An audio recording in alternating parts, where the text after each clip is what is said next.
MPs and peers have launched a campaign to try and stop Donald Trump being able to come to Parliament when he attends comes to this country on a state visit. People, I've stopped short of saying that Donald Trump is a fascist. I think, for me personally, at this point, we haven't seen enough to say that. But we've seen more than enough to say that in his first 3 months in office, Donald Trump is behaving more like a dictator. Westminster is in absolute chaos right now as Labour MPs plot to block Donald Trump from speaking in Parliament during his September visit. It's a diplomatic slap in the face that could sabotage UK-US relations at the worst possible time. Lord Foulkes, a former Blair minister, is leading this campaign to deny Trump the traditional honour given to over 80 foreign leaders since 1935. It's an honour afforded to even fewer people that are given the honour of a royal state visit.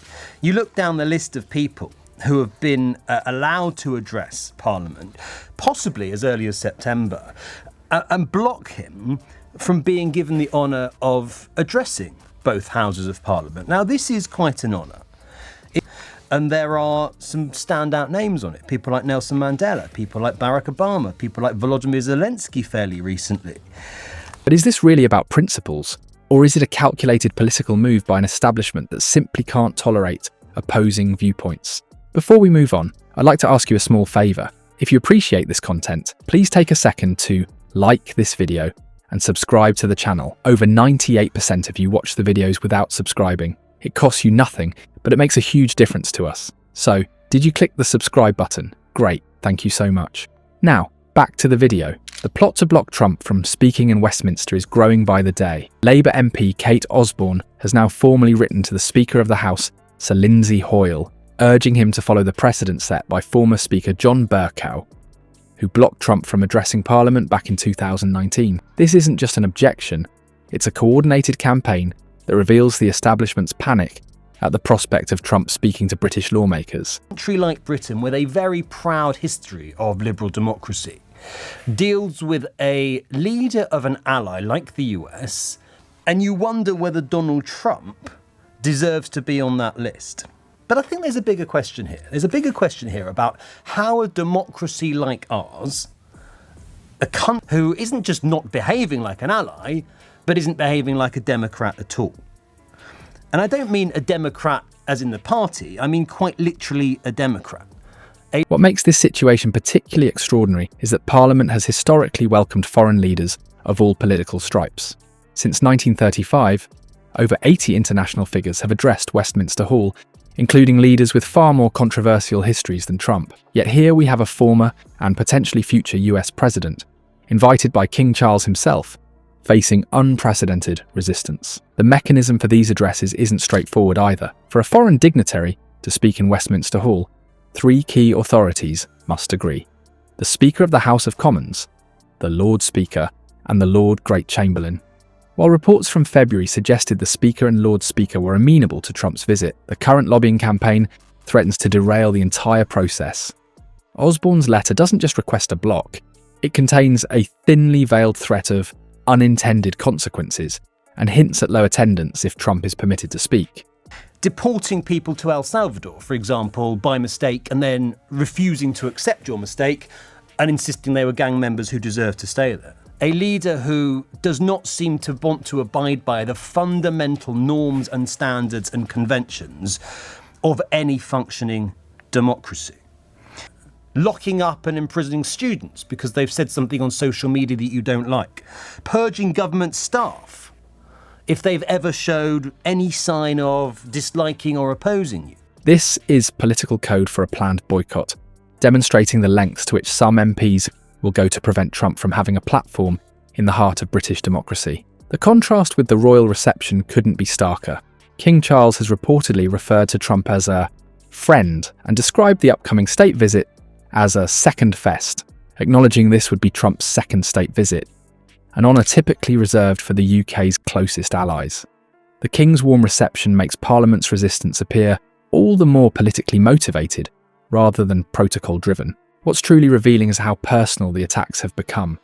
Rather than focusing on policy disagreements about NATO, Ukraine, or international trade, some MPs have resorted to character assassination, The opposition seems less about Trump's political positions and more about personal distaste, a dangerous precedent for international diplomacy, where personal feelings are elevated above national interest.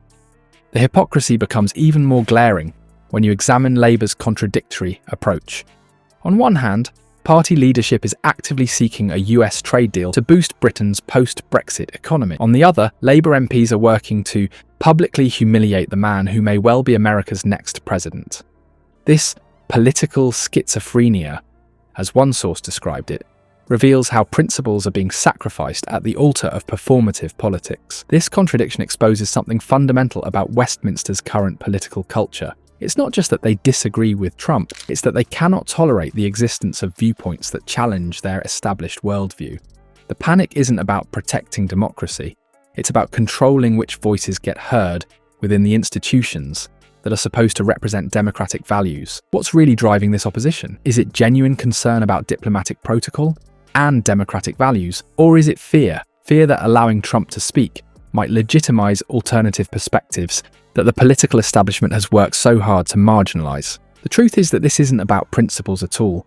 If it were, the same standard would be applied consistently to all international leaders with controversial records. Instead, we're witnessing political theatre designed for domestic consumption, a chance for MPs to signal their moral superiority while potentially damaging crucial international relationships. The irony is that by trying to silence Trump, these MPs are undermining the very democratic principles they claim to defend. True democracy requires engagement with diverse viewpoints, even controversial ones. By attempting to block Trump from Parliament, they're demonstrating an alarming intolerance for political diversity and a willingness to sacrifice diplomatic norms for short-term political gain. The process for securing approval from all three parliamentary authorities reveals another dimension to this saga.